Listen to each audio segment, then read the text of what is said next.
like yourselves. But recently, polls show that it's now twice as many Americans who condemn Israel's genocide as the numbers who support it. And that's a big turnaround from the way it was a year prior. Uh, a majority of Americans now is calling for economic boycott as well as military boycott of Israel. And the numbers globally are even more staggering, such that the vote taken in the UN about a year ago to tell Israel it had to comply with the International Court of Justice and get out and end the occupation. It had to dismantle the settlements. It has to end the genocide and the apartheid. That vote wasn't just a majority vote among the nations of the world, it was a supermajority. And in that lies incredible power. That's the final thing I want to say here is that we do have the power to shut down this genocide. We not only have the moral authority, we have the numbers in pollings and where public opinion stands. We have won in the court of public opinion. There's also enormous power that's kicking in now in the form of unions. And people may have heard about the shutdown of the ports that's been accomplished by the Italian unions at many of the ports in Italy. And they also shut down the entire economy of Italy twice in the last month. And save the date, November 28th, Black Friday here in this country is also a day of international solidarity. And I'm hoping a boycott, an economic boycott where uh, we just refuse to give our economic dollars and our economic support for one day, for starters, so that our moral authority can be felt economically here in this country. And there's a pressure campaign ongoing right now that Chris Smalls has helped to galvanize, basically calling for the AFL-CIO to get with the program here, to call a genocide, and to encourage its workforce, like 12 million workers in the US, to participate in the economic and military boycotts to stop the flow of weapons and support to Israel. One other thing I want to mention, and that is this UN proposal with the same name of our meeting here tonight, and that's the Uniting for Peace proposal. That's a process whereby the rank and file in the UN can do a bypass, a complete bypass around the Security Council where the US has a stranglehold through its veto. So this other process called Uniting for Peace allows the UN to basically follow up with a vote, which remember was 90%, which I mentioned a year ago, where the UN said Israel has to get with the program and abide by the ruling of the International Court of Justice. 1 year ago, the UN said, you got a year to get out, Israel, and then we're going to pass some measures to compel that. So that time has arrived. And if you wonder why there's a whole flurry of proposals before the Security Council right now, to basically do a Trojan horse, to basically put in a so-called stabilization force, which would what? It would stabilize occupation. It would stabilize genocide. It would stabilize apartheid. They are rushing here to try to jam those proposals through before the real proposal to unite for peace goes through. And this would send a protection force uh, under the control of Gaza, under the control of Palestinians, to basically protect Palestinian lives and to ensure the delivery of food and shelter and medical care. And all this, as you know, is so unbelievably critical now that winter is on its way and there is no shelter, essentially. There's no food, there's no shelter. The Trump plan has been a complete, as expected, pack of lies and deception. It's essentially a real estate investment plan for Donald Trump's family and friends. So what's going on there now under the guise of a peace process and a ceasefire? It is not a ceasefire. It's a slowdown in the rate of murder, but that murder goes on a daily basis, and the famine continues. What they have allowed over by way of trucks is just the most outrageous pretense of a solution. It doesn't even, keep people alive, let alone address the famine that has been raging there. So that too is a source of our power, uniting for peace.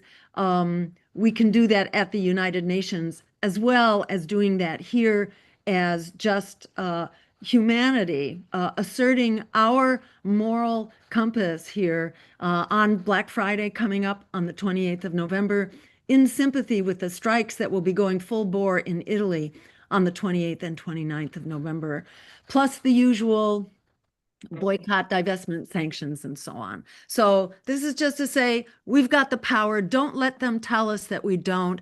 And so much of our power is because of voices like these that are gathered here today, and that we have the honor of hearing speak to us about their incredibly powerful experience. So I just want to give you all a big thank you, a big shout out, and a round of applause. Thank you so much to our veterans.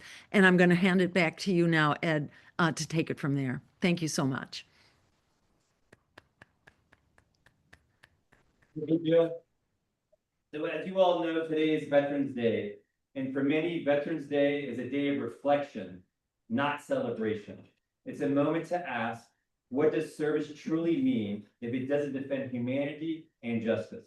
Tonight, we're joined by veterans who believe that true service means standing up for peace, even when that means challenging the very system they once served.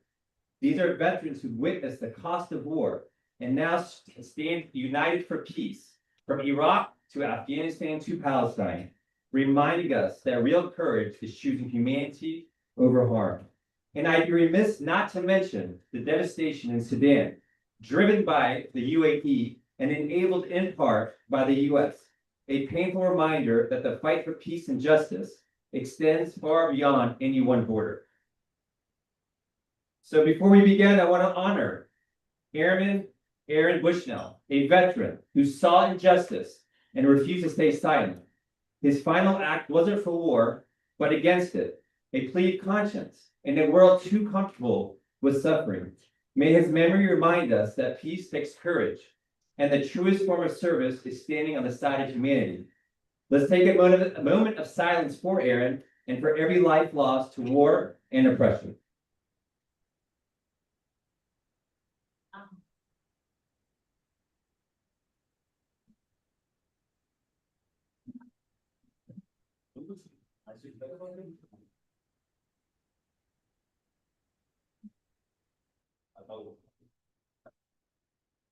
Thank you. And with that, we will have a Q&A with the audience towards the end, but I would like the panelists to introduce themselves.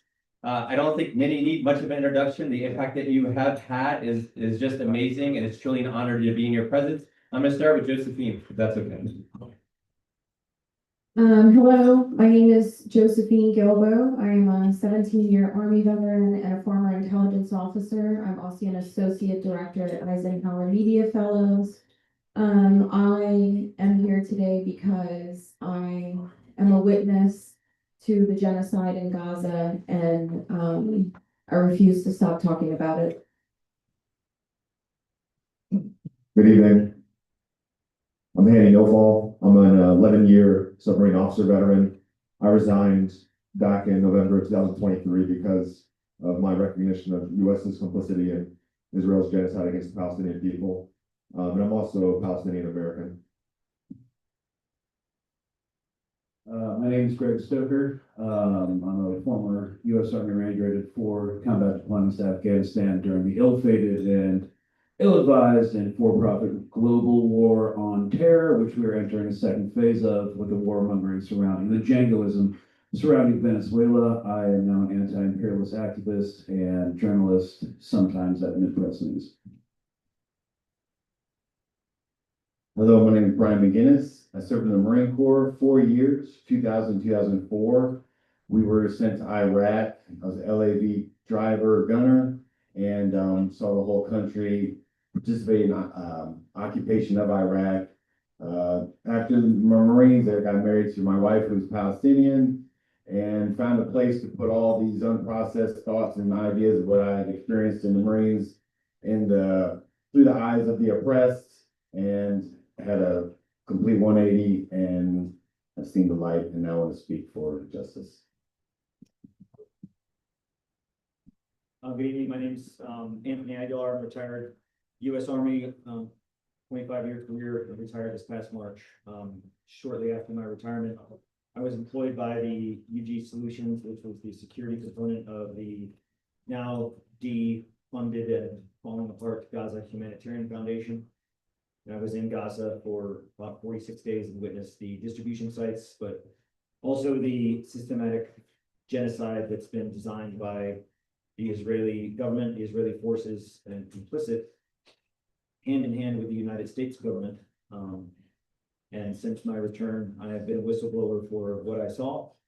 And my background from prior to going into Gaza in my years in the Army, the last quarter century, I have fought in every war that the United States has been a part of, whether it's been in Iraq, Afghanistan, Syria, Tajikistan, the Southern Philippines, places that most Americans don't even know that we're fighting war as part of this large net of the global war on terror that continues to this day. As Greg said, it continues by a different name in different places, but it hasn't ended and it won't end unless we put an end to it.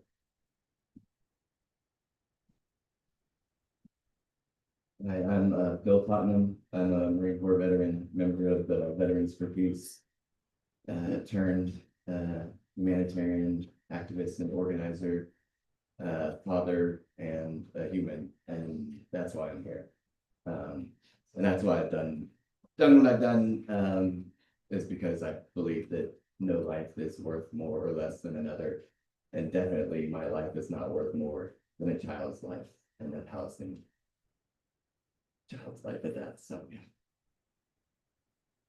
Welcome. A round of applause again, please, for the Twins.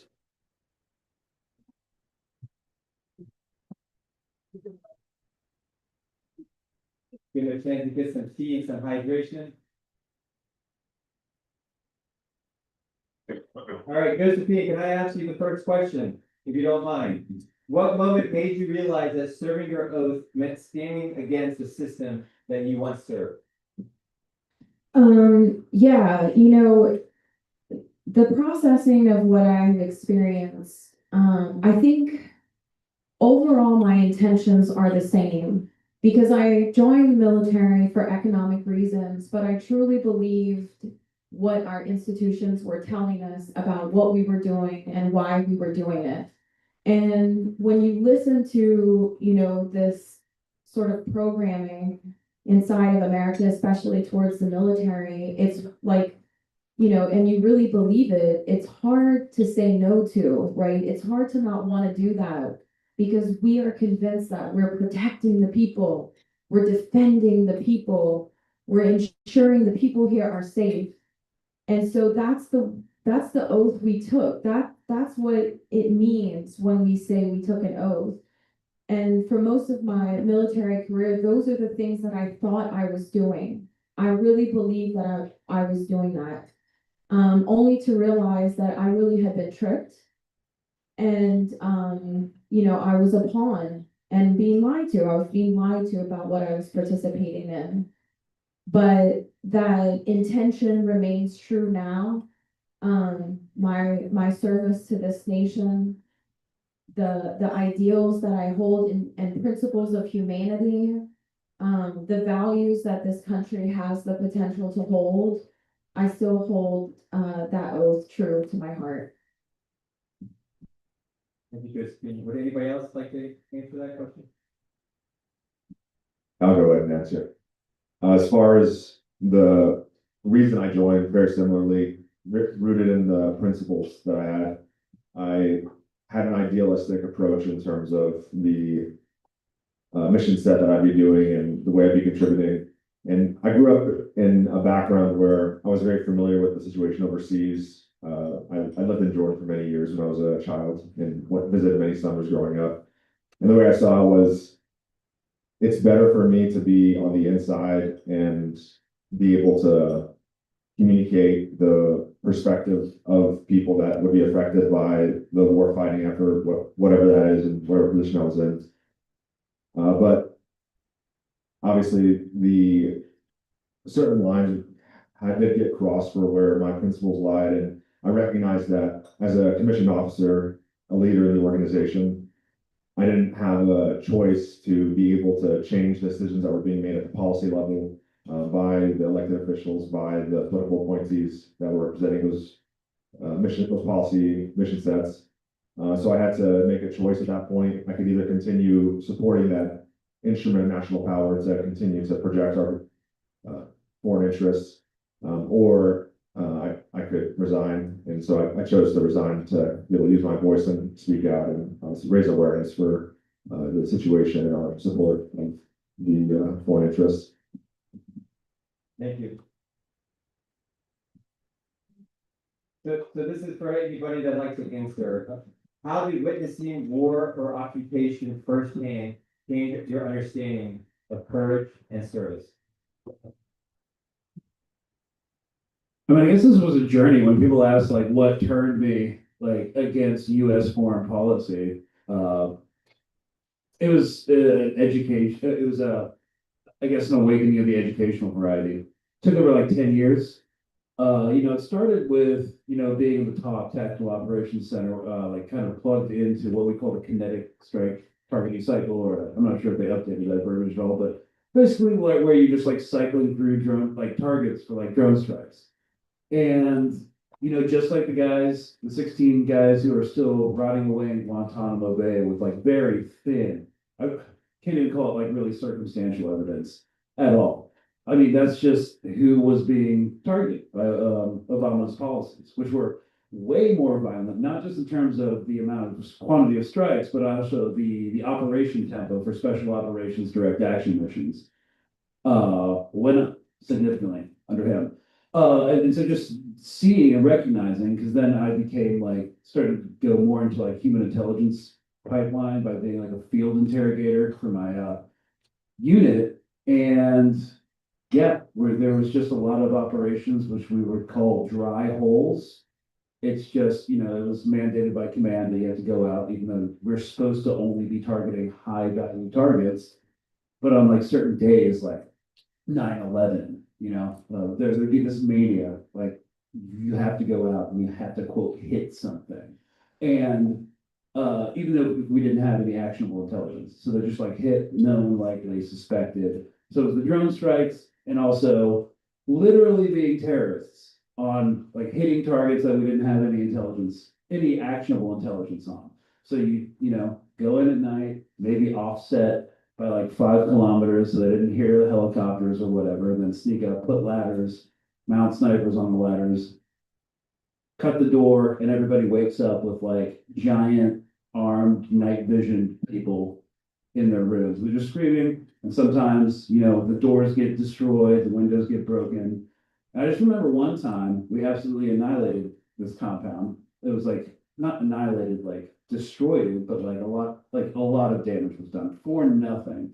And this was during COIN, like counterinsurgency operations. So I was as like the intel guy, I like had the money, but someone messed up the money because we're supposed to pay for all damages. And it was only like $50. And I was talking to this like 7-year-old head of household. And he just looked at me like I was insane. And it was the first time I like felt embarrassed with my service. That was really shocking. And then it took like 10 years. I wanted to go into the CIA. I got out, went to Columbia University and started doing international relations and anthropology, and that's where I got like exposed to post-colonial theory. We had read Edward Said, Orientalism, the Palestinian professor at Columbia University. It kind of made sense of like why we were able to do that to these people because of institutionalized racism, not just baked into the military, but to our entire academic structure, our government, and of course, our economic system, which is why we were there in the first place. So it was, I don't know if that answers the question. I know it's kind of a long one, but I just don't want to take up too much time, but like, it took years for me to get that. Very good, Larry. Thank you so much for that. I personally didn't know what to think. I just took on my military, the lessons I learned through the Marines forward after my enlistment and tried my best to live out, major goals of getting a job, getting married, and having a family. And so I kind of brushed whatever I had done aside and just focused on the next task at hand. And then life happened. It was ugly. It was messy. I got married. That fell apart. So that all aligns with, what you hear about veterans being, fucked up and in the head. And I can definitely relate to that. Most veterans can. I think we all can. We're all a bit messed up. And but veterans kind of hold it as a mark of honor or something in a weird sick, twisted way. So anyway, I carried forward and living my life, and then I met my wife, Hani, and she's Palestinian, and I fell in love, completely unaware of what Palestine was or in all of its history. And so as I fell in love with her, I learned about her experience and her family's experience. And what resonated the most was her mother and her experience with, coming across being treated mean and unfairly and aggressively by Israeli, border patrol and custom agents when she was just trying to go back and visit her mother. Her mother just trying to visit her mother and where she was born. And that's what twisted me up. That's what got me very irritated and saying, this is wrong. And once I placed myself as a military guy, wearing all my flak jackets and gear, and then saw and thought, that another Israeli soldier is doing this to people, it all kind of connected. And I finally broke through to see how unjust and brutal and vicious people get when they're set in the military position, the position of authority. And mainly these people are 18 to 22 years old, thrust into this position of authority with weapons. And so that's just clear to me a horrible recipe for inhumane behaviors. And so that's kind of how I came around to seeing military and what America is using military for, and just the authoritarianism of it as absurd, wrong, and really I want to do everything I can to speak against it now.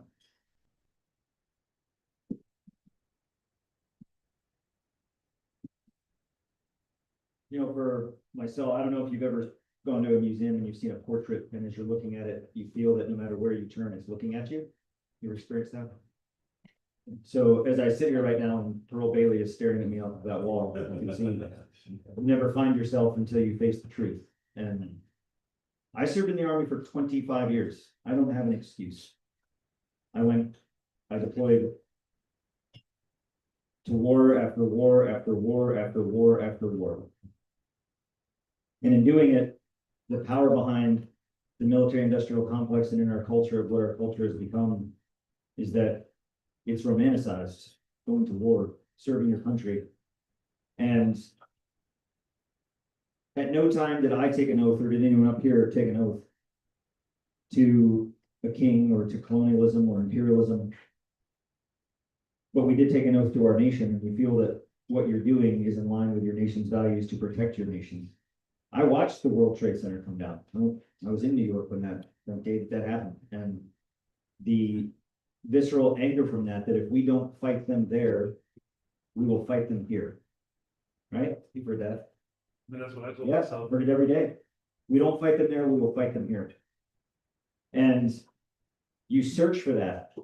You search for that confirmation bias to make you feel like what you're doing is right. I've never found it. And after 25 years of service, and could have very well continued.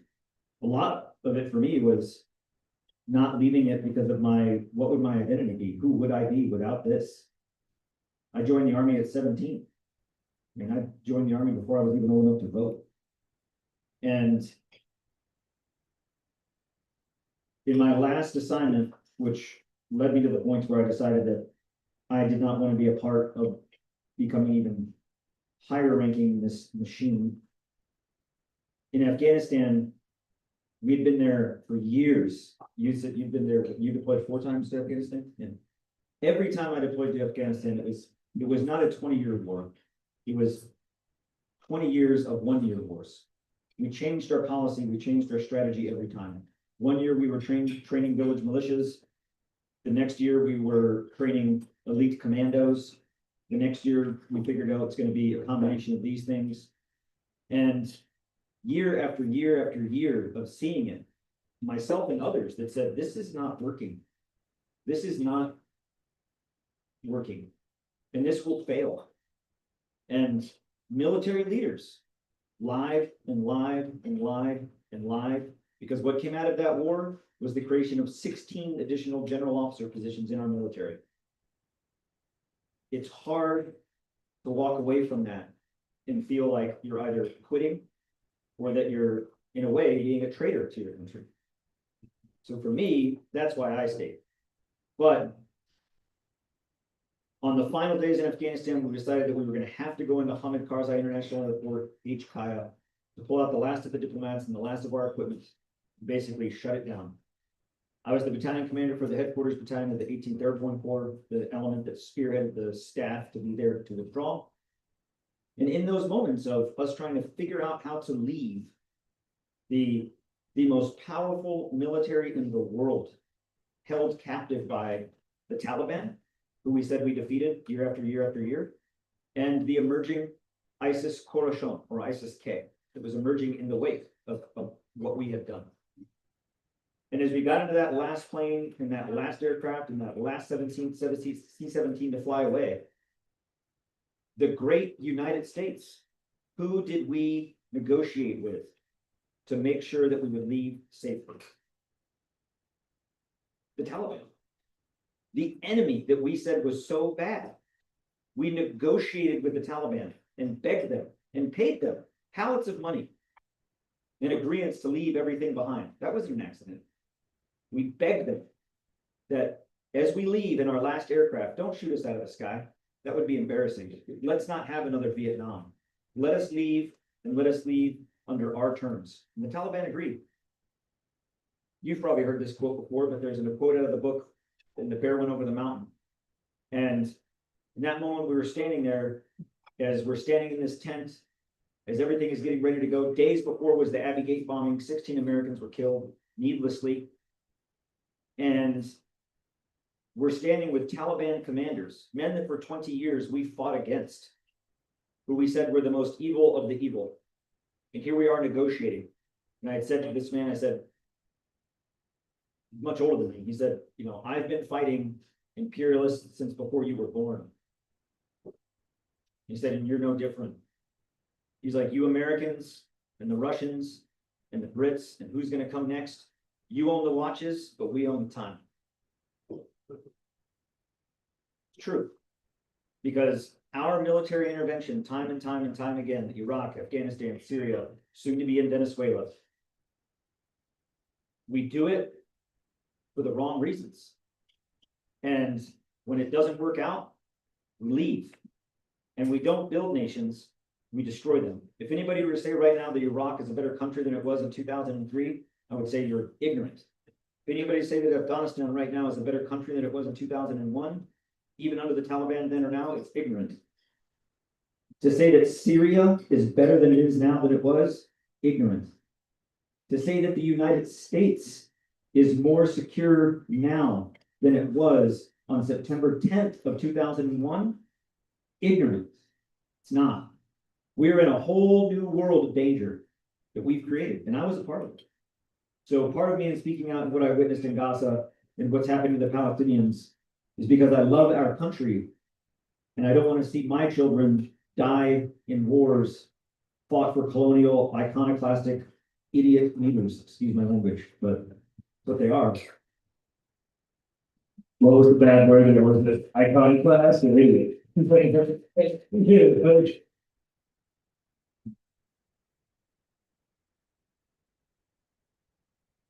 did you want to say something? Oh, no, sorry, I'm just holding this. No, I don't know what I'm doing with my hands. So let's talk about the psychology of this a little bit. How did you unlearn the dehumanization that war taught you, or even the system sort of inculcated within you? For me, I think that I haven't said this enough probably publicly, but I really want to thank my mom for something she did growing up with me as a devout Catholic. She instilled in me the teachings of Jesus Christ. And, you know, being in the military, you sort of have that at your core. You know, things that he said about humanity, about love, that we're all one family. Those things were in me and on my heart, but I sort of got layered, it sort of got layered with you know, brainwashing, programming and whatnot. But for me, psychologically, I reverted back to those messages of Jesus as I was witnessing this genocide. And so instead of seeking validation, you know, of things that I had been programmed to do, to believe, sorry, I didn't seek validation of that anymore. I sought, what did Jesus actually teach? And am I living those teachings? Regardless of, you know, what we're programmed to believe in America, does it align with this light, with love, with humanity? And so for me, as 2 years has progressed, I really found myself becoming more spiritual, returning to seeking that truth of Jesus, in knowing that what he said is a way that a path that we can choose, a path of love, a path of light. And you won't be let down by that, and you won't fail in that. So for me, my faith has been a huge part of this transformation. And I really owe that to my mother for ensuring that as a child and young adult that I was instilled with those teachings. And Josephine, last night you shared that your mother taught you grace and forgiveness. When Jesus taught to give you, those are the tools you use to help, you know, bring peace into other people's hearts and, you know, find common ground and come together. And that was another thing that your mother taught you that I thought permeated to me and makes a lot of sense. Grace, forgiveness, we all need that. We all need to extend that to others, especially now, always. I always had humanity in my heart. I just thought the other humans were bad. And I bought into the narrative that I was doing the right thing, killing the bad guys. And I was I had that illusion in my mind. And like I said, it just kind of disappeared when I met my wife, and those things just kind of that helped my psychology change. And that's how my psychology changed.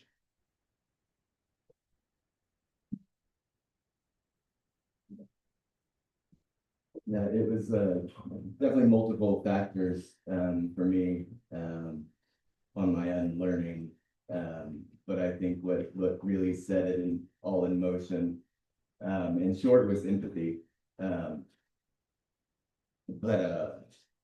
Yeah, the Sandy Hook school shooting of 2012. You know, as a father, you're like, where are we in this world, and where are we in this country? And you begin as all of the lies unravel, the lies that were packaged in American pride and flags and wrapped and sold to us. It's yeah, sorry, I just lost my train of thought for a minute. They begin to unravel, and it all leads back to the slaughter of the innocents. the slaughter of human beings and really just people like us across the world and even in this country. You know, I want to break away from that for a second to go to the flotilla and kind of the epiphany, even though I've already had this mindset, but of being in this racist, toxic environment and absorbing and just getting a toe in the water of what the Palestinians experience. And the thought was, this is like if the KKK were running the prison system and the judicial system. And then I was like, wait a second. They do. That's exactly what's been going on and still do. It is imperialism, and all of it can be found through research.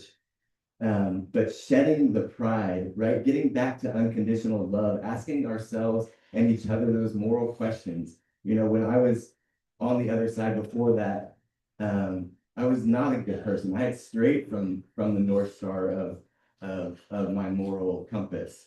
And so losing myself and getting back to that path of righteousness, and not self-righteousness, but righteousness, doing the right thing for the right reasons, seeing the unconditional love, the humans involved in us that are so, you know, the lies that we're taught through pride, right? That love is not proud. It can't be, right? Because unconditional love means that we're all flips, we're all even. When you have pride in carpentry, that means that it is in front of, you are in front of that thing.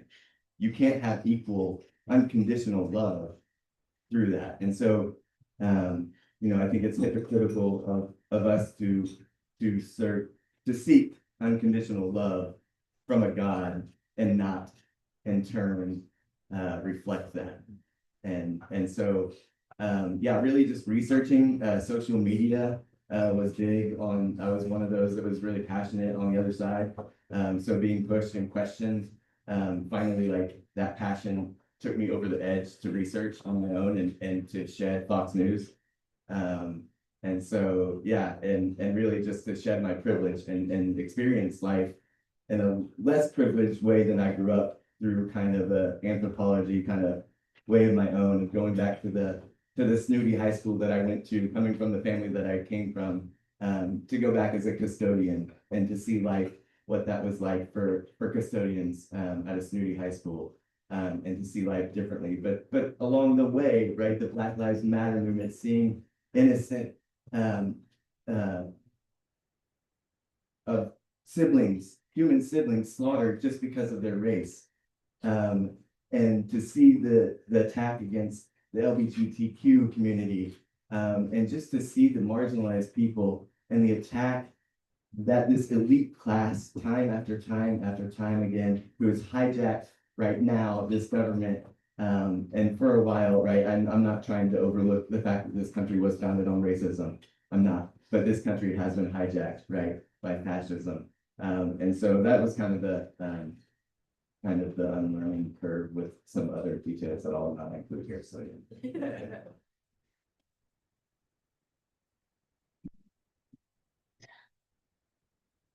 A bit of a branch off your question. I would say that I didn't unlearn dehumanization because from a very young age, I was exposed to people of multiple ethnic and religious backgrounds. I was well traveled very young, and I have half siblings that their mom is from Eritrea. I have friends from all sorts of backgrounds, very, very much just exposed to people from all over the world from a very young age. I'll say that I didn't quite recognize the degree to which the people around me who just seemed like normal people did that. And to some degree, I looked past it. I'll tell you, so I'm in the submarine force, you know, this is the focus of our mission says, I can't get into the specifics, but it focuses on operations at sea, blue Navy versus blue Navy type of operations. And so the big rhetoric in terms of what types of operations we'd be doing is with respect to the great power competition, more recently strategic competition against peer adversaries such as Russia and China. So a lot of the training that we do, a lot of the actual missions we do revolve around those conversations. And so when we're talking in a wartime scenario where you have to potentially sink a ship or a submarine that carries a bunch of Chinese or Russian people on board, you often find yourself, let's say, rationalizing why that's okay.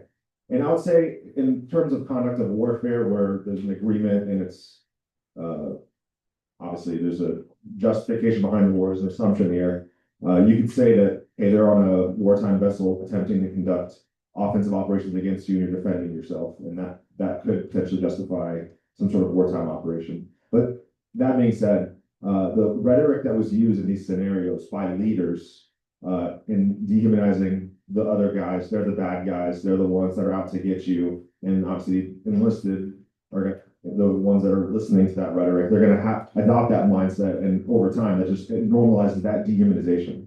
And you're in those surroundings, you're listening to that, you can correct it, but at the same time, it's easy to just let it go and focus on what the training is at hand or what the operation is at hand in that very moment. Right? You have too many things to think about, too many decisions to make. It's often you look past those type of things. But those are conversations I would actually have in these long watches you would do at sea, whether it's back in the nuclear power plant or in the it's called the con, talking to some of the people that when I was standing watch. But having these hypothetical scenarios about, hey, that guy that's on that submarine, he's actually just like us. He has good intentions. He's trying to defend his country. He's trying his best to provide for his family. And here we are, we're going to go and try to kill each other because some guy up in a big house told us to go kill those people. And a lot of times when I had these conversations with people, they'd always be like, yeah, you're right. And I didn't really think about it like that.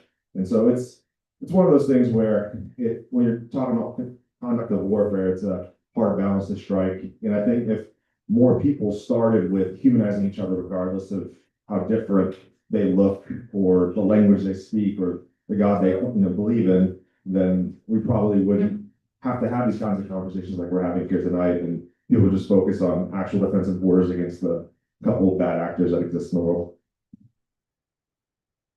I'll be brief. It's kind of interesting you talking about like how institutionalized it was, this demonization of other people.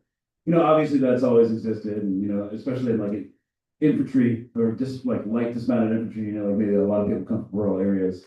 I mean, yeah, and there's different already problematic beliefs there, but you also exist in sort of like echo chamber. We were actually talking about this on an interview like last year about the word associate.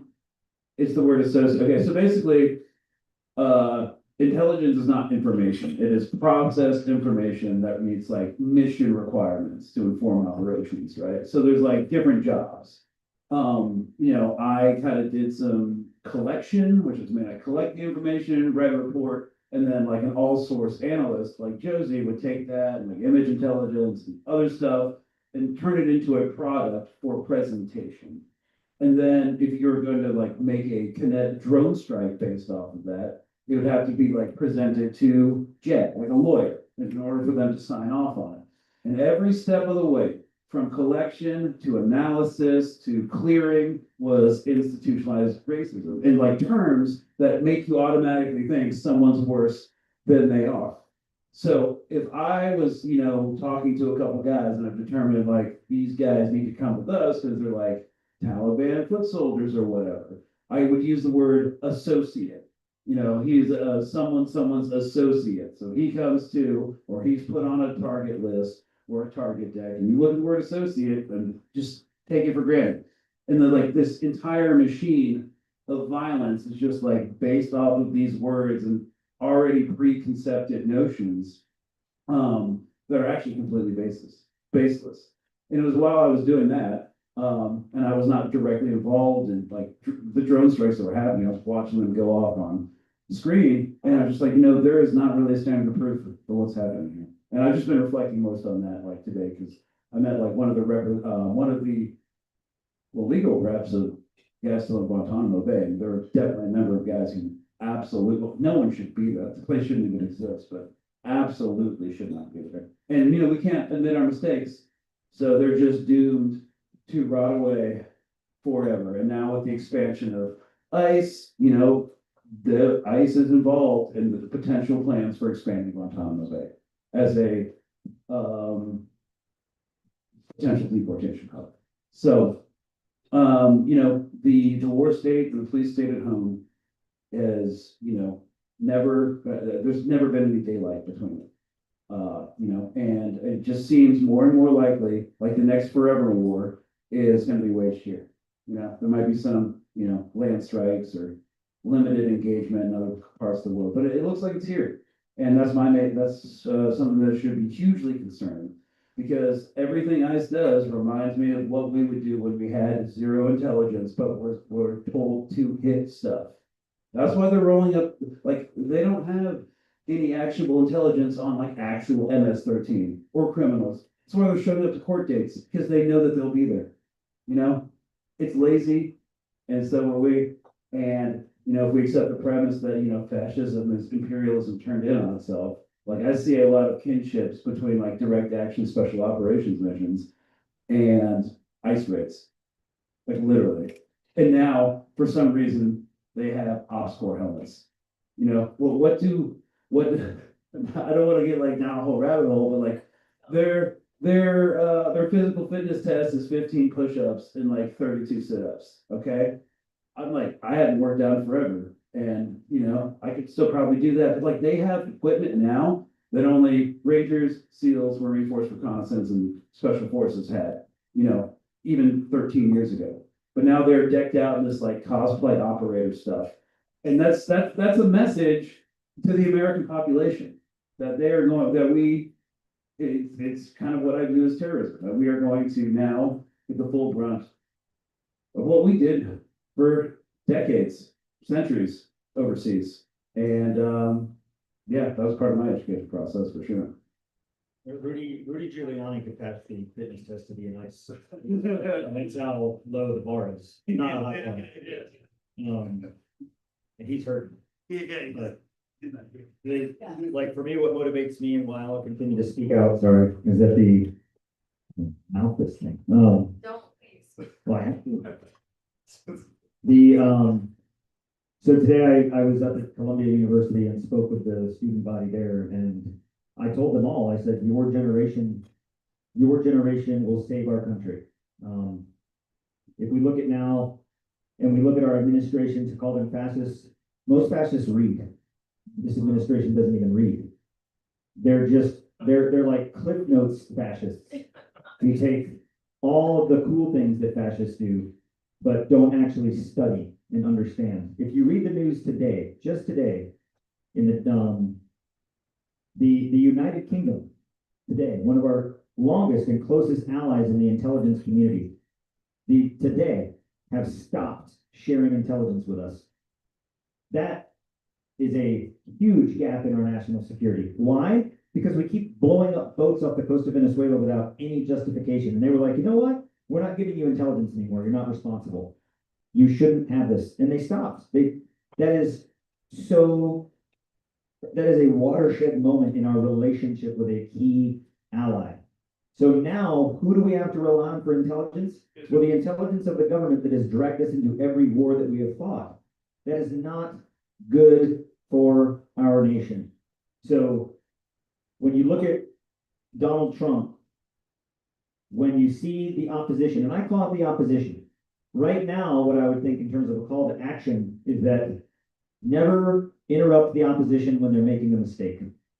And this administration is right now. The average American doesn't connect to the Oval Office looking like Liberace's bedroom.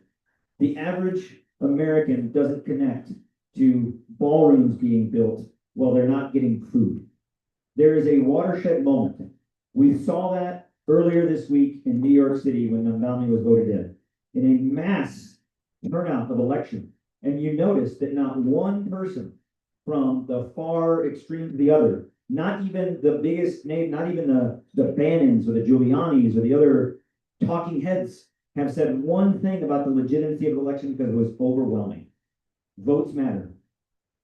So in addition to action, in the actions that our administration right now is taking, it is having an impact. Our challenge as a nation is to make sure that we take action soon enough before they drag us into a world war. Because that's scary when you think about Venezuela and the fact that Russia is transferring thousands of surface to air missiles to Venezuela. I mean, this is a dangerous time, and the people at the helm, this is not a JFK moment. This is like, we gave our nation to a drunk driver who doesn't even have a driver's license.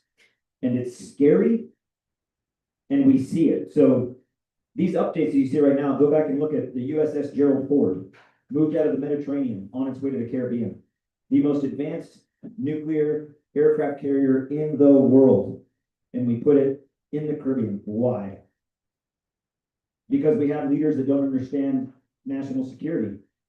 Our closest allies stop sharing intelligence with us because our leaders don't understand national security. I would ask all of us to go and look and try to find it. What is our national policy? What is our foreign policy? Israel first, but we don't have one. I mean, it's heavily ideological, especially when it comes to like Venezuela too, and like Iran. There's been a mania about invading Iran since I was in. It existed in the late '90s. Project for a new American century has always like the birth of the neocons and stuff like that. Even though it was always unfeasible, I think Dick Cheney was misquoted by Salon magazine as saying like, the time to invade Iran was, when we invaded Iraq. It was a misquote, but we never really had the capabilities to do that, it turns out, at all. We generally have a delusional, and when I say we, I mean historically, these legacy politicians and bureaucrats and think tanks pushing these old ideas that haven't worked decade after decade. There's a lot of ideology and rooted in American exceptionalism that's completely detached. We can do Vietnam, we can do Iraq, we can do Venezuela now, using the same tactics and strategies, but like it really doesn't work, and it's driven by and we can all just blame it on capitalism or whatever, but no, it's heavily ideological, rooted in American exceptionalism, and we haven't learned anything. And I think a lot of the anti-war, anti-imperialist vets kind of started off being like, we lost. In the wake of the Vietnam War, there was like Vietnam syndrome where, people were scared to get into conflicts again. And like Desert Storm was, what's supposed to take us out of Vietnam syndrome because we won. Dick Cheney said it was his favorite war when he was Secretary of Defense. Yeah, so, but at the same time, they couldn't admit that, they were scared of like losing another conflict. They thought that, we need to get into another one. And it's just like this, especially with Venezuela, it's heavily ideological. It's not just capitalism itself. It's kind of like people surrounding the Trump administration being like, Cuba needs to go, and so does Venezuela because of the revolutions. It doesn't matter what you think about them. That's a lot of that's what's behind this. And Trump is heavily influenced by the Floridians. He is constantly surrounded by, and their hatred of the Maduro government and Chavez who replaced him is insane. It's intense. It reminds me of trying to debate with like an Iranian monarchist who's heavily Zionist at the same time. It's that kind of ideology, and it's influencing policy at the highest levels. So I think when it comes to could we, and of course Marco Rubio is one of those guys. Our Secretary of State, he's one of those ideologues when it comes to Cuba and Venezuela. So I definitely do agree with Anthony here when I think we're going to get in some way stuck in with that nation probably pretty soon. And it's just completely disheartening now because we have learned time and time again that this happens. We don't think it's going to happen again. But like there was so much more pushback to the opening days of the Iraq War. I was only 11 at the time, and now we're just being like, oh, Venezuela, what other insane shit can happen now? Because like our violence has been so normalized, we've actually ramped it up a notch. Because now what didn't exist before this moment was the state policy of intentionally bombing every hospital in a region. That has now been normalized for modern warfare forever. Because warfare is a lot like law. You need to be worried about like what precedents you set and what you tolerate to have happen. State, okay, so why not another regime change war? Why not? We already did a genocide, you know? So the global security situation is absolutely, as you said, in the trash. And I think we're definitely sleepwalking our way into another Iraq 2.0. So it's not going to look the same. We no longer have that kind of power projection, but doesn't mean we're not going to try. And I don't really know what that means going forward, but I hope veterans like around the country, even if we disagree on like left, right politics, can be like, hey guys, maybe this isn't the play. Because like I feel like the American people fundamentally do not understand why we're doing this. I mean, we understand. It's the same reason for the Iraq War, but they also just accept that we're at a point where like we can't control our government anymore. We can't, like, our voices don't matter. So like, what's even the point? So we definitely want to get that back somehow. I don't know. Sorry, I don't know if that answered the question. I'm just ranting, and I drank I was exhausted, so I drank one of these evil Celsius drinks. So I'm gonna shut up. Sorry. We appreciate you, Greg. So, just to pivot a little bit, the other day at the Commanders game, Donald Trump was there, and he offered commentary that there's a high number of individuals enlisting for the military. And that makes me wonder, if you could go back to your younger self, right before you sign that paperwork, what would you say to yourself?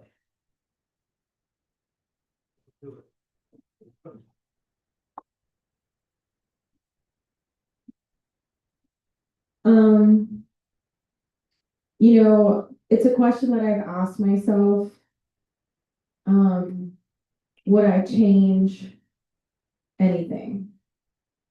And it's hard to say yes, because I feel like without that experience that I have had, I wouldn't be where I am today. And being able to use that experience, being able to have been so deeply intertwined in the machine, to understand it in complex ways that I think most people don't understand, as someone who was an intelligence officer with one of the highest level clearances that exists. And so it's hard to say I go back and say don't do it.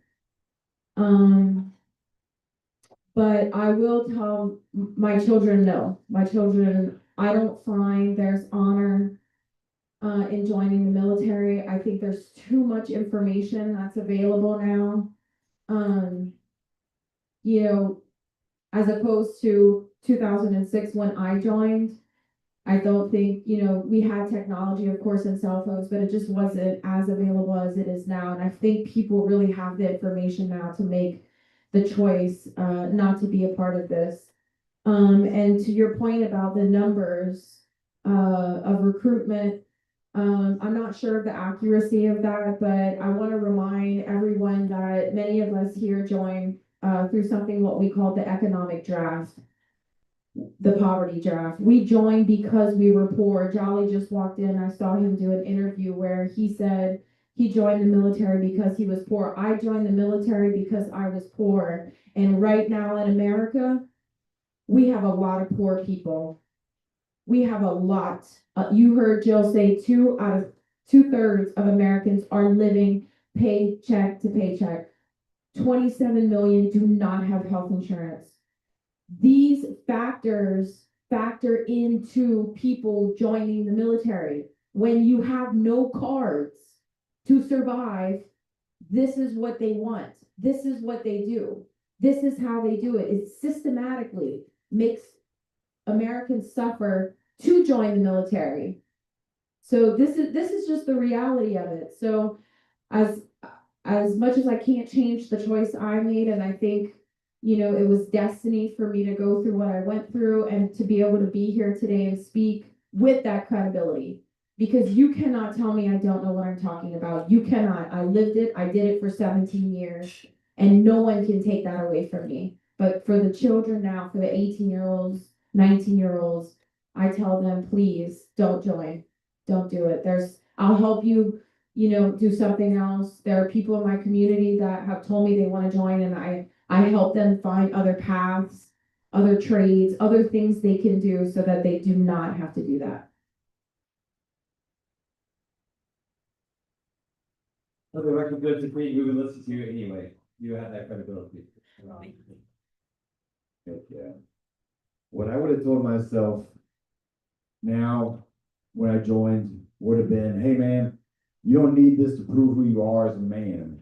You know, as a young, sheltered child, watching Rambo and Van Damme and Arnold Schwarzenegger movies, I know everybody on this thing and everybody can relate to the sensationalized vision we had of what it was to be a man. You know, it's like muscles and killing and shooting, and at least that's what it was for me.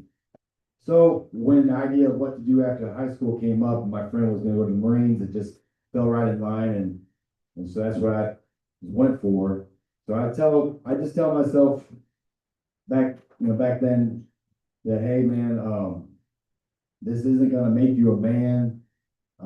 This won't certify that, and don't let that be a part of why you're doing this. And some to that extent, I was born well off. Our family was very well off. My dad was a great doctor, a great man, and so we lived in the biggest house in the middle of the town, small town. So there's no hiding my privilege. Yet at the same time, it was a small town, so everybody lived together. So there was no segregation between whatever, high class people and low class people. So I felt very integrated with my community and tried my best I wore a chip on my shoulder as being a rich kid, maybe subliminally people thought I was a rich kid, so I tried to be extra tough, extra poor, or act like I didn't have a lot of money or something like that. So that's another part. I wanted to get my college paid for so people couldn't say your daddy paid for your college. So I had all these really immature, silly reasons, which most young people have entering into this decision. And so that's what we're dealing with. That's what I was going to try to do whenever I'm trying to talk. Was like, man, we're not talking about, rational, reasonable things. Talking about lots of extreme emotions that are telling people to make these commitments as far as, enlisting into the military where they know what they're signing up for. So it's a wild world. But anyway, that would kind of be what I would tell myself.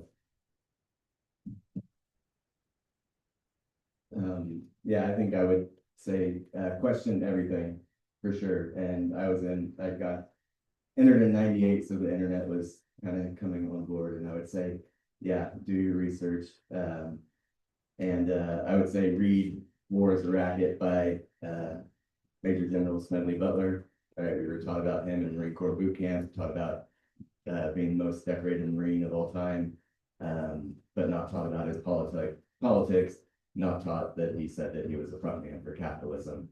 I would say that you are gonna fight and do the same thing that the Army did to the Native Americans here.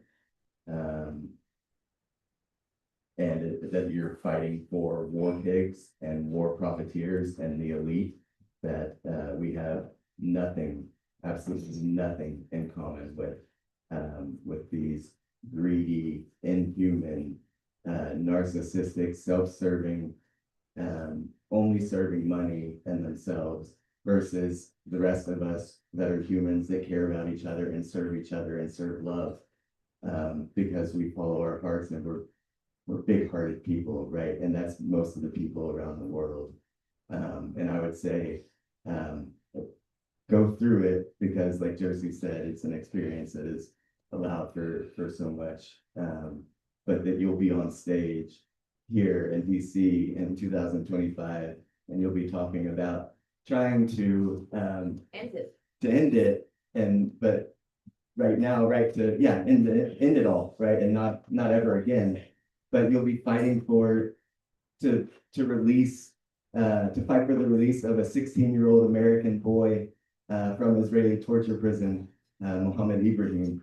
And so you may not see it now. Get through it. Get to the other side. You'll make it through your world being turned upside down by believing that the United States was Superman, by believing in so many things that pride tricked us into.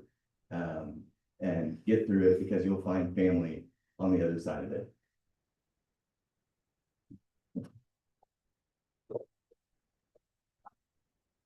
So let's open up the questions to the audience. Would anybody like to ask any questions? Please.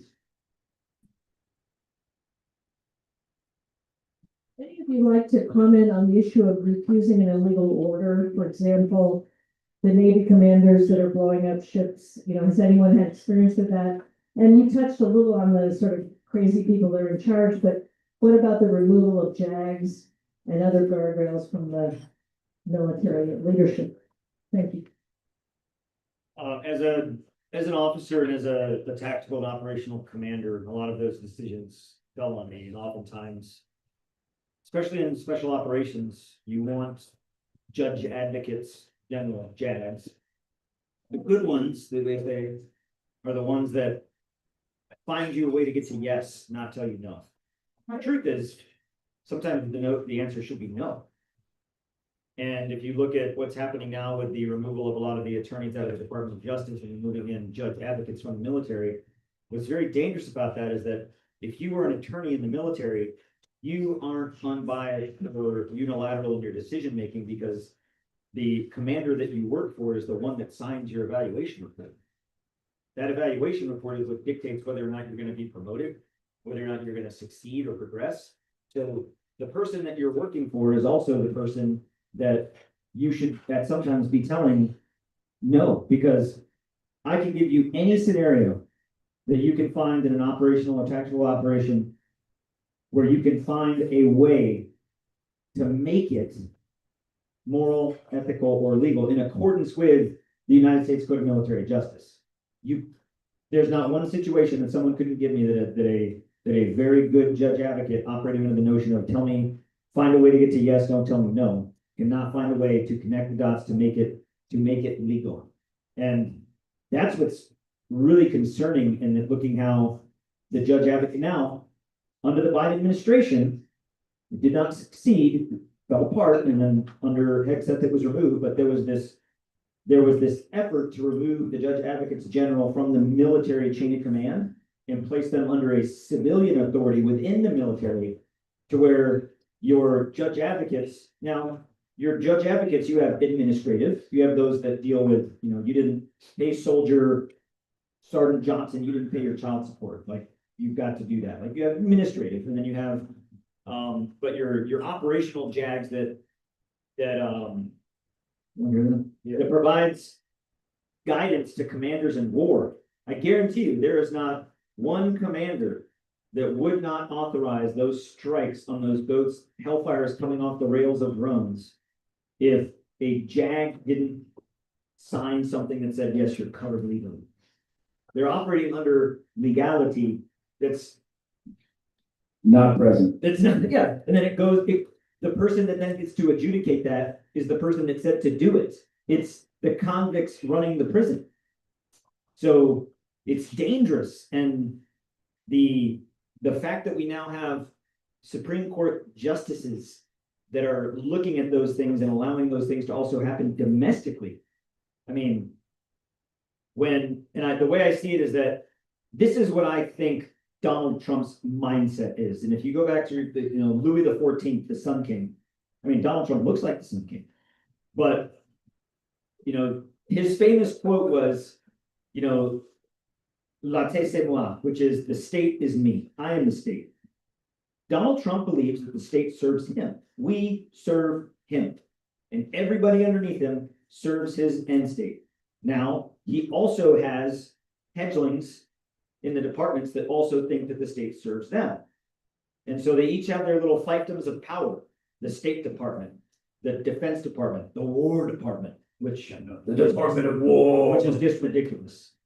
And then you have these things happening without the checks and balances. And to be frank, that's our responsibility. And we aren't doing enough. Everybody in this room can all agree, well, we're doing enough. We're not doing enough as a nation. We're not. When in Italy, when they said, do not turn around on the flotilla, and they did, they shut that country down. We're not doing enough. We're not as a nation.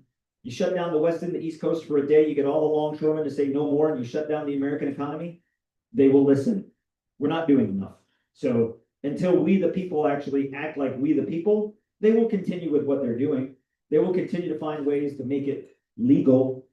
I mean, when you look at the Nuremberg trials, when all of them were put on, they were like, oh, look, I have all these documents that said that what I was doing was okay. Well, who signed those documents? Oh, I did. That's not how that works. That's the world we're in, and we have to take that power back. But I followed the collateral damage assessment, Sure. authorizing drone strikes, I had a lawyer work through it and really work those template things. There, as dystopian as it sounds, there is a flow sheet. There is a checklist. First of all, is there something to strike, right? You gotta have something to strike. I guess just. Second, do we have the capability to strike it? Do we have the authority to strike it? And then it goes into this subjective requirements of Population density. does the commander want to do it? That's on the criteria. Does the commander want to do it? It's dangerous. Because I'll tell you, at 21 years old, as an infantry platoon leader leading soldiers through Fallujah, having the authority to drop bombs on buildings, my mother was still doing my laundry a month before that. We have got to tighten up combat authorities to give commanders on the ground the ability to act in that way, because there's a lot of things that happen that should not. No, and the governments and allied organizations learn from each other. They empower each other. They give political cover for each other. And now that we've just empowered the IDF and normalized what they've done, we can expect the same kind of normalized institutional impunity now with what we're seeing in Venezuela. And just to kind of round off, I think maybe the spirit of your question, people can get out of the military with somewhat little friction through conscientious objector exits, and there are organizations that will work with people, and you can absolutely get out, discharge under honorable conditions from the U.S. military with no loss of benefits. And this is something that has always been there since the Vietnam War. No one will ever hear about it in the military because they will not tell you. So if you know people in there and they're kind of asking questions, and you want to actually have a resource, Mike Preisner has a podcast on the Eyes Left podcast that goes through how to do it. Sorry, I don't have the actual title of the episode now, but it's actually fairly simple. There are a lot of support organizations that will help them get out. So you can absolutely just refuse orders by filing as a conscientious objector and generally keep all of your benefits. Well, to your specific question, military personnel not only should disobey illegal orders, you have an obligation to disobey illegal orders. I hope and I pray that when he is finally out, he's going through the process of retiring. The U.S. Southern Command Geographic Combatant Commander, the one that resigned when these strikes started, he was like, I'm out, I'm not gonna be a part of this anymore. When that guy's out and he can speak, I hope he does, because that's going to change things. He's a 4-star general appointed by the president as a Geographic Combatant Commander, and he quit. New on the job. He had just got there. He was like, we're gonna do what? No, I'm not gonna do it. And he resigned. So yeah, I hope when he is fully out that he can that he can come out and speak to that, because that would be huge for the veteran community and for the active duty community, that we should disobey illegal and unethical orders. We should. I wanted to ask you, what kind of response have you had from friends and people that you served with, and do you stay in touch with them? And do you see more of this defection happening from the military and in the branches that you served in? So I still have a lot of people that I speak to that are still in the military, active duty, reserves, and I have a lot of friends that are veterans. And when this first, when I first became aware of the reality of the powers inside of Palestine and what was going on there, I felt like I had a close enough relationship with them that if I told them the truth, they would immediately change their minds. I was like, wait, and I felt the same way about Congress. And I met with Medea and learned how to, lobby in Congress. But the reality of the lessons that I learned lobbying in Congress wasn't just how to go and speak to your leaders, it was how corrupt they are. Because you want to believe that you're going to be able to go have a conversation with a leader, especially in your, military, your dress blues, and that they're going to change their mind. And I felt this way about my former colleagues. I felt this way about my friends, that all I had to do was tell them the truth. I was met with so much backlash. I lost so many relationships along the way, because for me, a genocide was the red line and is the red line. And if you could not stand against that, I could not have you in my life.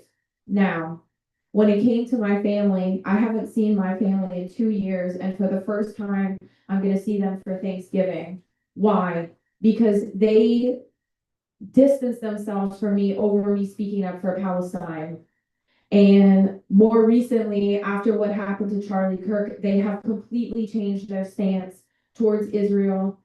And now they're going to come with me, pass out Catholics for Palestine flyers for Thanksgiving. I'm going to go visit them. I've had Fulberg Colonel friends who are full active duty Fulberg Colonel message me apologizing. A very good friend of mine, a major in the Space Force, called me, apologized for the way that they treated me. I would say that so many people have come to the realization, not as quickly as I would like, but definitely people have reached out to me apologizing for how they treated me when I first attempted to tell them the reality of what's going on in Palestine and realistically across the world. And I would just like to say, like, we have to remember, and as anti-imperialist vet, I take a lot of inspiration from the Vietnam backlash. It was an intersectional movement. Veterans were definitely a part of that, an important part of that, served in Vietnam. And I try not to be like gatekeepers, like, oh, you're finally saying it now, because that was 10 years. 10 years of more than that, of sustained protest, direct action. Way more radical stuff happened during the Vietnam backlash than would ever happen now. And that's like people were still coming on year 8, year 9. So hopefully more people will turn around. I'm very struck by the epiphanies that a few of you have described. I'm coming from very conservative backgrounds, religious backgrounds, watching Fox News and feeling completely brainwashed and indoctrinated, and then having this complete turnaround. You're up here talking about imperialism and fascism. It sort of bucks the stereotype. And I wondered if your experience in combat or as part of the military was necessary for you to have that epiphany, or whether you think it can happen to other members of the public, because God only knows we need that to happen in this country, for more people to have that kind of turnaround. So what could it take? Does it only happen because of the experiences you've had, or could it, what could make that change the rest of the country? I'll quickly say, I did need my experience to help me bounce off and then travel the other distance and gain intelligence, gain knowledge, and then continue. And so I did need that experience to see what I'm opposing personally. That's me.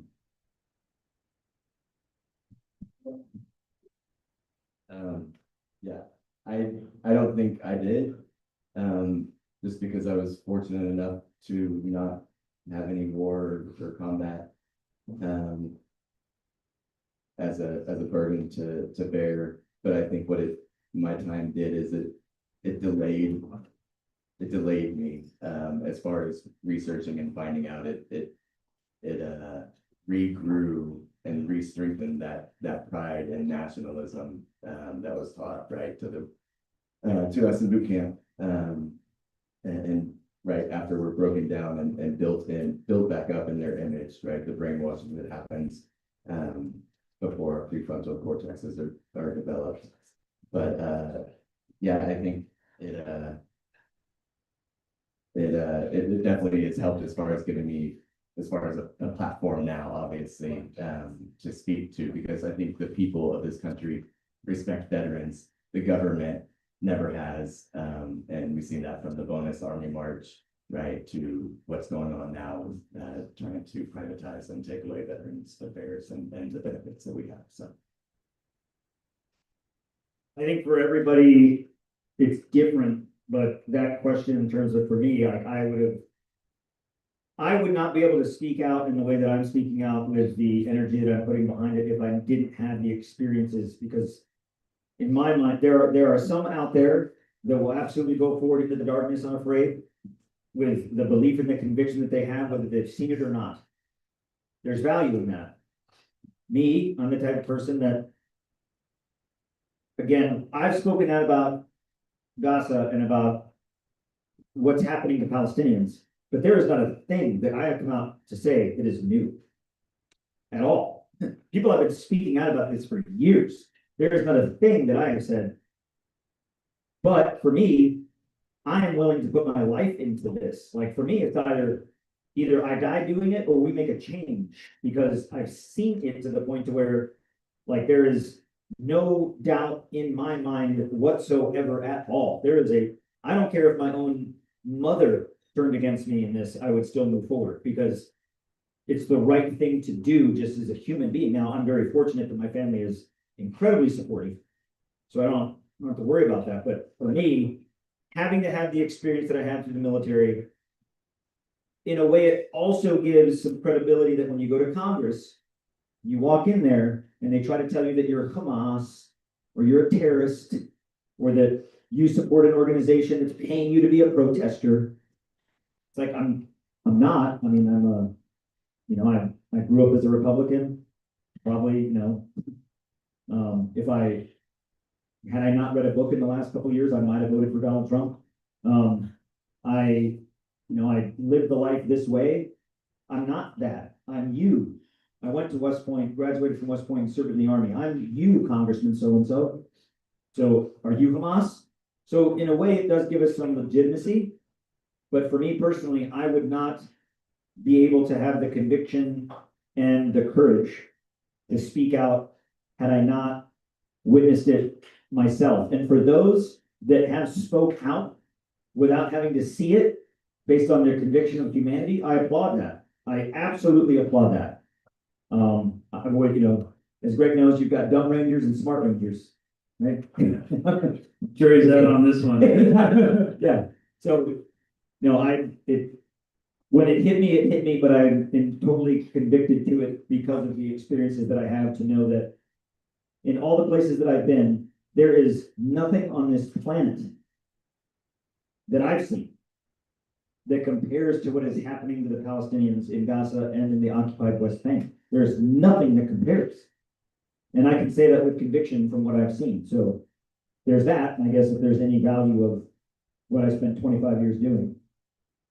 I think I was on the Palestine quite a long time ago, and I've been involved in activism quite a long time ago, for quite some time now, but I wasn't a public figure. I don't think, without my military experience or what I experienced in the military, I would have blown through all my comfort zones as being an introvert and generally a really private person, to now having social media. On October 7th, I had 108 followers. Those were all my only friends on Instagram and stuff. And I don't know, without actually engaging in this, because October 10th is when they started dropping JDAMs in Gaza. I've had personal experiences with that kind of ordinance. Yeah, and we were watching the live feed, and my best friend, who was a field grade artillery officer and fire control officer in Baghdad, was like, "Yo, are you watching this? Could you do that in Afghanistan?" I was like, "That would never get authorized." He was like, "Can you do it in Baghdad?" Absolutely not. And we're watching these talking heads, these career paid for Air Force colonels be like, "Yes, you totally did that in Mosul," and stuff like that. So the Israelis can absolutely do it now. And, I did like 8 years of therapy when I got out. A lot of it centered on my military experience. And I took it seriously. Sometimes it was like twice a week. And I went through like a period of like 4 years where I thought like I was good. Crazy. Yeah. And then I just started watching that, and it kind of like went right back into a place I'd rather not be. And like I spent like 7 days just like straight up drunk the whole time, like just watching the live feed. And then I came to the decision either I'm gonna go the way of a lot with my friends, or I'm gonna get involved in a more serious way. And like I only felt that there was two options. So I guess like if I didn't have like emotional, like really messed up, trauma driven response to like the ordinance, I don't think I would have gotten involved publicly at all. So I guess something good came with it, perhaps.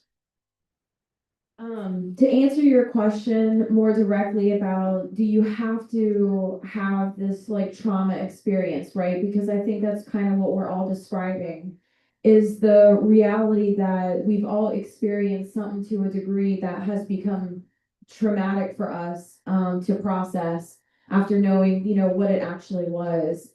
I don't think people have to have a traumatic experience to become awakened to the reality of the world. I think right now there's so much awareness that has happened, and I keep saying we're sort of transitioning from a period of pushing for awareness to a period of we have the awareness. As far as like the American people, the majority of American people do know what's going on at this point as it pertains to Palestine.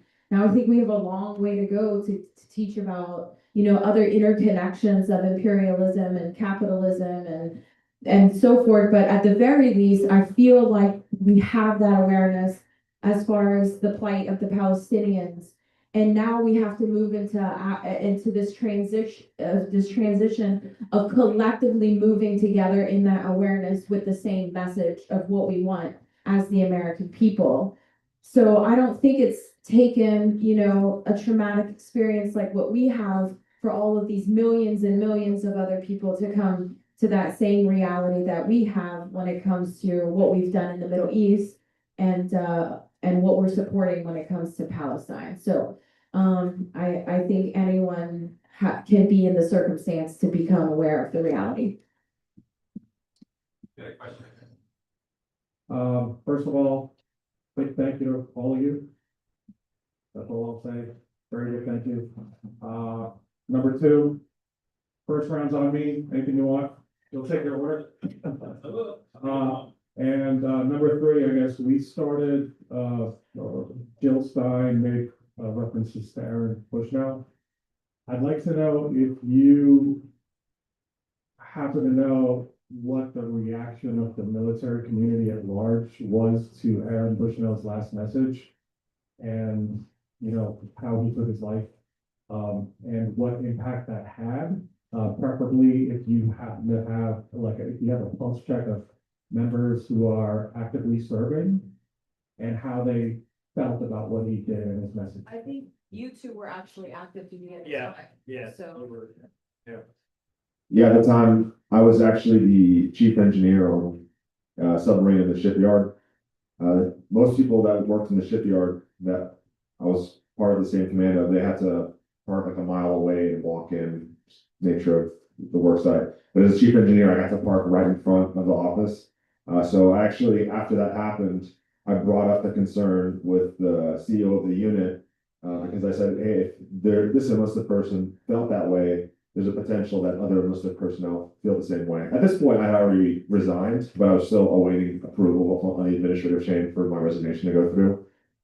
And my CEO, he was supportive of my resignation, supportive of my reasons for doing it.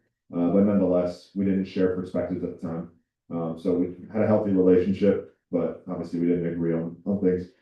Long story, so back to the Aaron Bushnell question, I ended up actually putting a keffiyeh in my car on my passenger seat, wrapped it around it, and parked my car in reverse right in front of the office, just so that people could see oh look, there's the Enge's car and he's got a kafia there. But that way I was inviting anyone who wanted to talk about it. And only one person actually came and so talking about it at that time. Later on over the course of the next 12 or so months, multiple people talked to me about it, and obviously I shared my Palestinian background and my perspective of things in a professional way. You have to balance, obviously, the position with those types of what are considered political conversations to maintain good order and discipline. But nonetheless, a lot of those conversations were had, and a couple people did come out. But most people, I would say, were unbothered by it, in all honesty.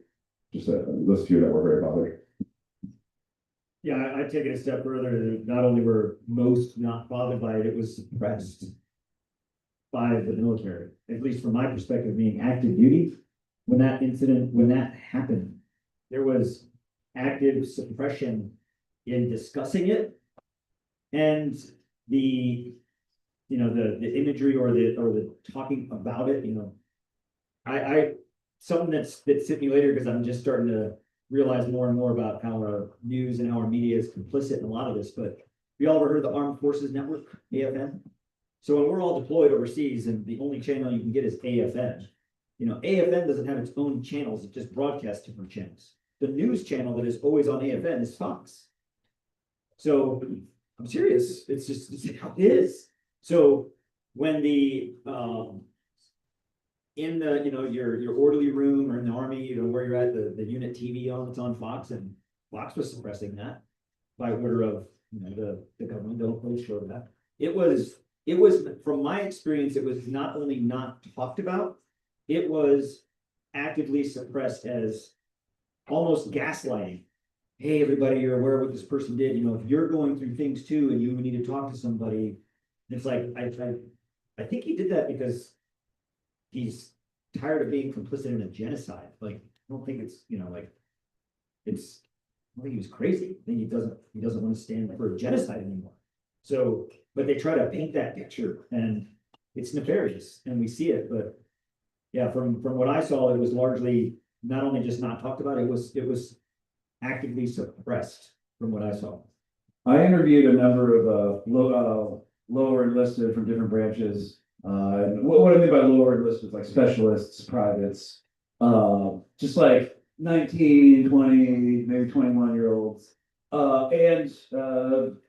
Yeah, institutionally, it varied because the military is not a monolith. Every unit has a different culture, so it's really hard to pin that down. But generally, a lot of people didn't know what to do with it. What I was hearing, what their command was saying was if you have any strict, basically any mental health issues, there's a number you can call by. And also we have a job to do. So keep it going. But in terms of how individuals dealt with it, at least in the combat arms, I talked to some Marines, some airborne infantry guys, and just the gallows humor. It was a joke, associated with mental illness. The military itself, the military culture is incredibly disheartening. So, I got asked a lot, what did Aaron Bushnell make a difference with active duty service members? No. Overwhelmingly, no. It was either a joke or they just ignored it, or a gallows humor punchline. So that's just the reality. So I generally don't try to get people out of active duty. I try to scoop them out if they're disaffected veterans for this exact reason, because that culture is so consuming and surrounding and all encompassing. You literally are told you're property of the government. I was told if I needed a girlfriend, if I actually needed a girlfriend, the Army would have issued me one. So, get ready for deployment. That's how it exists. So no, unfortunately, I don't think Aaron Bushnell was real at all. But he did with some veterans, and that's what's important. And that's what I'm going to speak to is I know several new Veterans for Peace members that are young that have conscientiously objected because of Aaron Bushnell and because of him highlighting the hypocrisies and watching unfold in genocide what they were taught not to do by international law and what they were taught. My good friend and Joy Metzler, who is a 23-year-old Air Force Academy graduate, and she conscientiously objected because of that, because of the genocide in Palestine and because of Aaron Bushnell. So I think he did reach people and a lot of people, right? I think obviously across the world. I think in general, it's hard for veterans in the military to shed that pride across the board. I think you see that, in the reservists that refused in the IOF, right? There was like 250 that are out of 60,000. So the numbers are relatively small, but I think we're growing in awareness and the organizations that Greg said, are available for people that refuse orders, unlawful orders, and for consciously objecting are Veterans for Peace and other organizations that are out there, and always, right, just make sure if you know people and we have to educate them and give them pathways out. I'd love one day to see the military turn into a work program of rebuilding infrastructure and having high-speed rails and housing and all the stuff that this world that we should live in instead of what we do now. I just think it's so important to say that after Aaron Bushnell self-immolated, I actually went to his vigil outside of the Israeli embassy, and I don't know, in military, in an honorable thing to do in the military, whether it's a funeral or a vigil, when someone dies, is to wear your dress blues, your full blues. And so I wore my full blues, fully expecting there would be other people there that were his commanders, his colleagues, his friends in the military. Not one person showed up there to this vigil that he was stationed with or friends with, a commander, nothing. Even when my father committed suicide, he was a veteran. I was in OCS at the time. All of my TAC officers who had just smoked the shit out of me showed up to my father's funeral in dress blues to support me. The fact that they didn't do that for Aaron Bushnell shocked me. It shocked me. It was another part of my reality check about the political influence in the military, where you can't even show up to your airman's vigil because it's too political. It was, obviously I'm getting emotional about it because it still enrages me of how much even camaraderie, even this supposed love and family that you have in the military can be taken away from you in an instant over political views by corrupt leaders. So that was my experience at Aaron Bushnell's vigil when it came to active duty and their response to it by those who were in his chain of command. Gotta talk about Aaron, man. What a commitment. That lighter, it wouldn't work. That's commitment, man. Right? I work with two 82nd Airborne veterans, active Green Beret National Guard, a prior Army veteran intelligence guy who was working with analyzing and verifying topographical maps in Afghanistan. Got a guy getting ready to join Air Force. And there's two other guys. We got Frank and Jared and Travis. They're not in the military, but got a lot of military guys at my fire station that I work at down in Raleigh, North Carolina. And Aaron Bushnell's act did not affect them. They they just got all the side notes about his questioning Aaron's mental stability and this and that. And so, again, most of the people get sidetracked with the propaganda or efforts made to just devalue and dehumanize and sway the core purpose, which Aaron made so clear why he did what he did. He did not kill himself. He he did the most extreme form of protest, and that's what he did. So God bless you, Aaron. Got one more question, right here. I'm curious, especially since many of you come from a right-wing background, how you assess the growing discontent among parts of the US right wing with Israel and to some extent broader US imperial tendencies. I'm going to answer this question because I actually still work with a lot of groups who identify as conservative Republicans. I work to bring information, the right information to them, because their stance on American policy with Israel has completely changed. There's a very strategic way that a lot of the people on the right that I work with are working to try and help American people to continue to see that truth. But certainly, without a doubt, the Republican base has divided over Israel. Israel has become a single voter issue for a lot of Republicans, especially, like I said, I don't know if you were here earlier when I mentioned Charlie Kirk.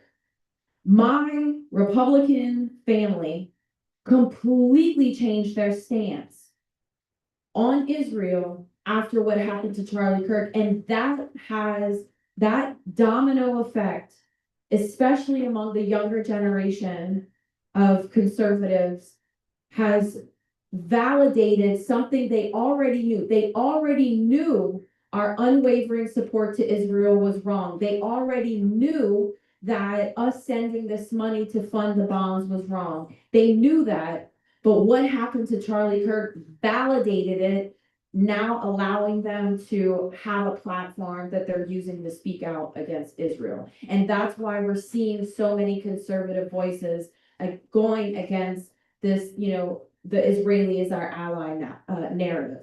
So certainly the tide has totally changed. And we can see that in the desperation of Lindsey Graham and his rhetoric at that recent event that he did, and Ted Cruz. You could see just how desperate they're becoming to bring people back into that propaganda. But unfortunately, it's too late. Too many people know the truth. Israel's not our ally.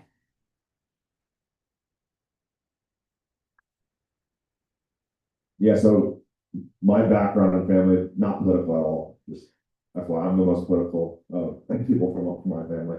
But I have been very plugged in with a lot of right-wing crowds. I'm actually politically conservative, don't obviously align with a lot of the mainstream Republican ideologies. But a lot of the people I know that were very much pro-Israel Zionist perspective, the beginning of the campaign post-October 7th, almost all of them are now on the other side. So they've completely changed their mind. Many of them say, "Oh, I swallowed the red pill," and they reach out to me and they obviously thank me for my voice early on. And so that's something that just like echoing what Josie said, that we're seeing. I do say, so there's one guy I know, and he probably is a good representative of some of the people that will never change their mind. Very smart individual, also another submariner, went to law school, practicing lawyer, brilliant guy. He is a self-proclaimed Christian evangelical. We sat on the phone for like 2 hours. This was relatively recently, like 3-4 months ago, and we talked Israel, Palestine. He actually reached out to me after I did the resignation speech over in Capitol Hill a little bit while back.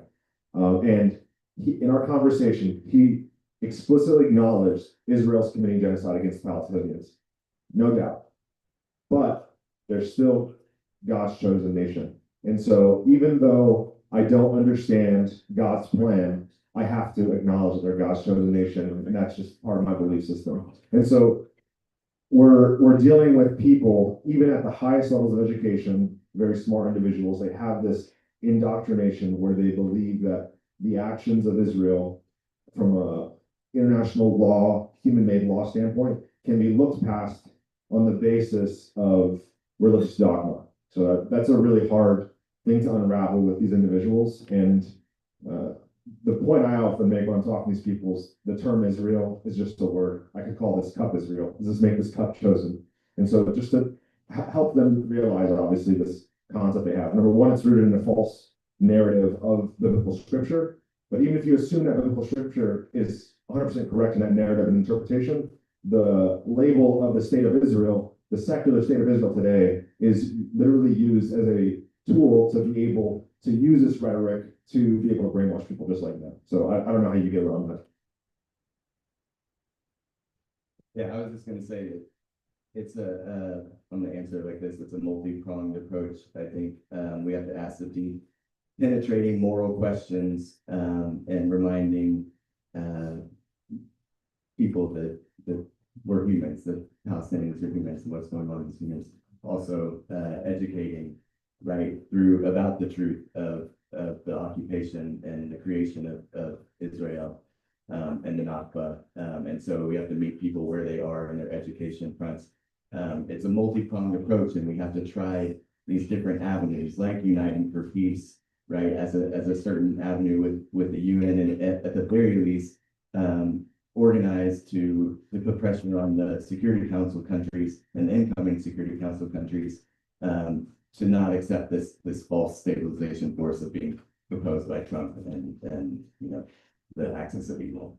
And so and on the front of bringing Mohammed Ibrahim home and the innocent Palestinian children hostages, and then the innocent Palestinian hostages that are adults as well. And so I'll just end it on that. Well, I'm gonna let Greg say the final word. Greg?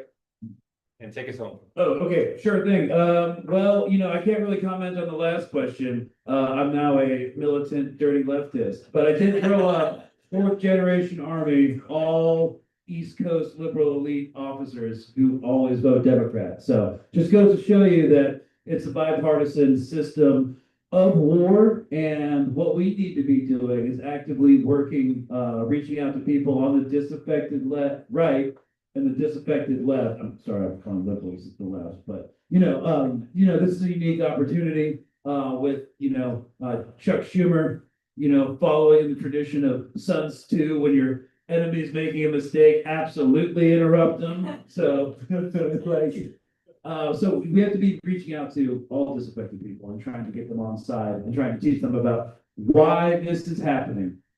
And again, the same thing fueling the forever war here at home, same thing fueling what's happening in Palestine and Venezuela. And we all know what it is, and we just have to teach them how to conceptualize it. So thanks, guys, and thanks for. I'd like to give some closeout words. I want to thank everyone for listening to us today. I think we all have realized the privilege of our experience and our voices, and the sacrifices that we're making are at a bare minimum compared to what we're witnessing inside of Palestine. I also want to take an opportunity to do a call to action, because there are so many things going on and we need every single person involved in a project. So if you're not working on something, you should be. And so there are a few things going on that I want to talk about, and I want to echo what Phil is saying about Mohammed Ibrahim. Mohammed Ibrahim is a 16-year-old American Palestinian American. He was born in Florida. He was born in America. His cousin, Saifullah, was murdered by the IDF, beat to death. He was kidnapped in the middle of the night from his home in the West Bank and has been held inside of Israeli torture camps for children for 9 months. He just had a court date, of which it was extended again to the middle of December 15th. We are being told that Mike Huckabee, a traitor to the American people, refuses to help this American child, refuses. We know that we have to pressure our leaders. We have to pressure the White House. We have to pressure Congress. I need every single person to be involved in those actions leading up to his court date in December, because we have got to get him out of there. I have heard reports from someone who is directly inside of the US Embassy in Israel, who goes to meet with this child and they are starving him. He has lost weight. They are beating him every single time he is visited by this person. He has marks of being tortured and beat. We have got to get this American child outside of the Israeli torture camp. How can you do that? Care National on their website has different calls to action. AMP, AJP on their website has different calls to action. Veterans for Peace, all of their social media platforms. Jolly, I know you've talked about this. We all have calls to action, numbers to call, emails. We have got to get every single organization involved in emailing, in writing statements, in collaborating together to get this child out of the Israeli torture camp. We need this win. Sorry, if you join us tomorrow in Congress, so if anybody has time tomorrow or the next day, and you want to go around passing out information and pushing members of Congress to release Mohammed Ibrahim, please come see me or Brittany on Bertrand afterwards tomorrow at 10 o'clock. Thank you. Yeah, Phil's gonna be there. It's at we meet in the House Side Rayburn Cafeteria at 10 a.m. And thank you, Phil, you're gonna be there with us, right? Thank you all. All right, thank you all.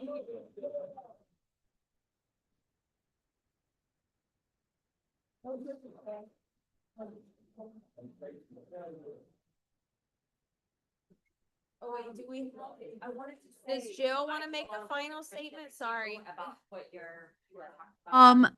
I mean, my final statement is just that you guys are totally amazing.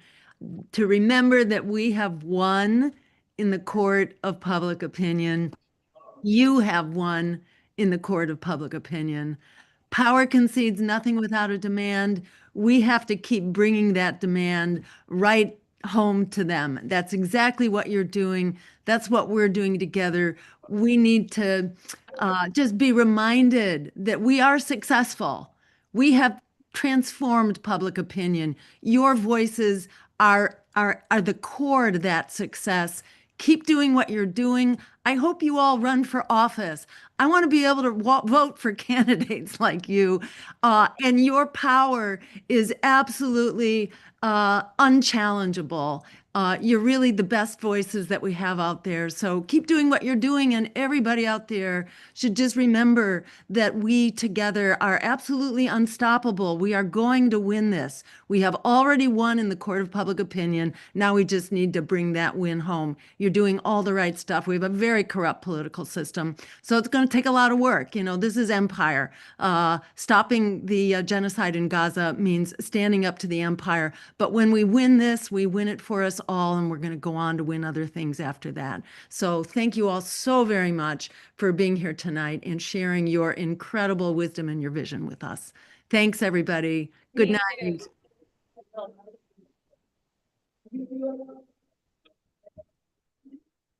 Argument that I found out, it's a two-way Christian. No. Like, oh.